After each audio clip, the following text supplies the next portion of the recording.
Hello, this is my Dsari for BBE 2201. So starting off with a little background on my apartment, I live at Radius at 15th here on campus, which is located in Dinkytown. It was built in 2015, and I currently live in a four-person, three-bedroom, two shared bath apartment, which is around 994 square feet. I currently live with two roommates. Energy context in my apartment. So found this resources of energy online for the apartment building, where the average energy used for the race apartments is about 8.18 kilowatt hours per foot square per year. And the average US size apartment is around 882 feet square, which would come down to 7,214 kilowatt hours per year. And using the size of my apartment, it would bring me up to 8,130 kilowatt hours per year. Some energy context by device, as we can see here on the left in the pie chart, that cooling and heating and lighting and washer and dryer and refrigerator, the large appliances and systems, are the big energy hitters in consumption. And as you go to the right here, where it goes into pricing, it's the same heavy hitters. And it's important to note that these prices are from 2018, so prices may vary as time changed. So my process of measurement was with either constant or variable power using my watt meter. So for constant, I plugged it in the watt meter for 30 seconds, recorded the off wattage, then turned the device on and waited another 30 seconds and record the on wattage. And for a variable device, I plugged the device into watt meter, left the device for over 24 hours, and then clicked the kilowatt hour feature in the watt meter and recorded that kilowatt hour wattage. So my calculations for the three types of measurements was that for constant power, I used the measured kilowatts and multiplied them times hours on to get the total kilowatts.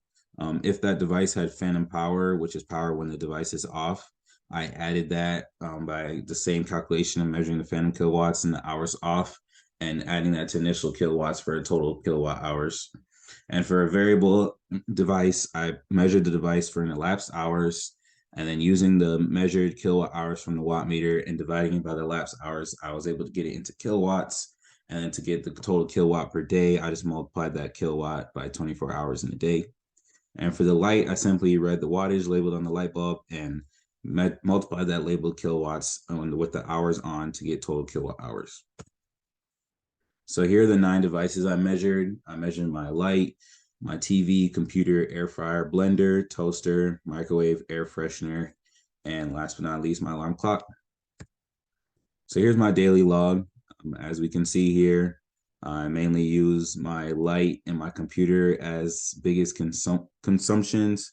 And but also it's important to mention that the air freshener and alarm clock are on 24 hours of the day, even though they have such small power intake, as we can see here on my audit results, that they do have single digit power intake or power consumption.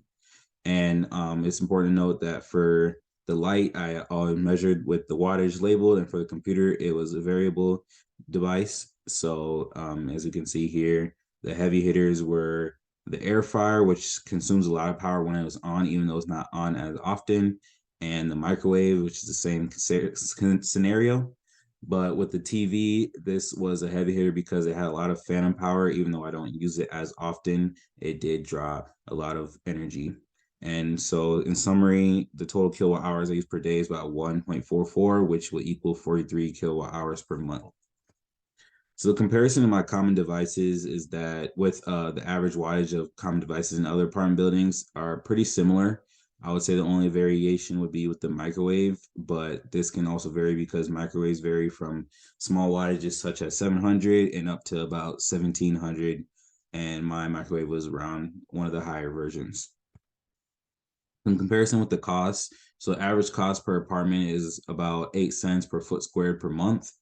And my predicted cost for my apartment based on these values would be around $80 a month. And prices can vary by location and time of the year, whether they have to use AC all the time or heat or change for any other geographical reasons and other parameters with pricing within the states, as you can see on the right. So the summary of my project, as I mentioned before, the total average energy I used was about 1.44 kilowatts a day. which is 43.24 kilowatt hours a month.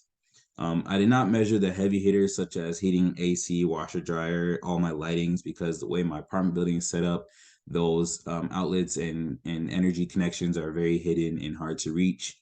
And it's important to note that I did not have my roommates in this because they were rarely home, so it was difficult to find their power consumption since we never really cross paths and they aren't really at the apartment often.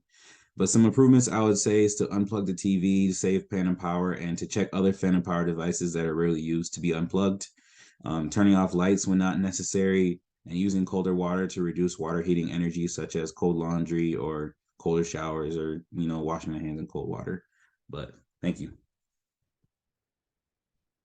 Here are my references.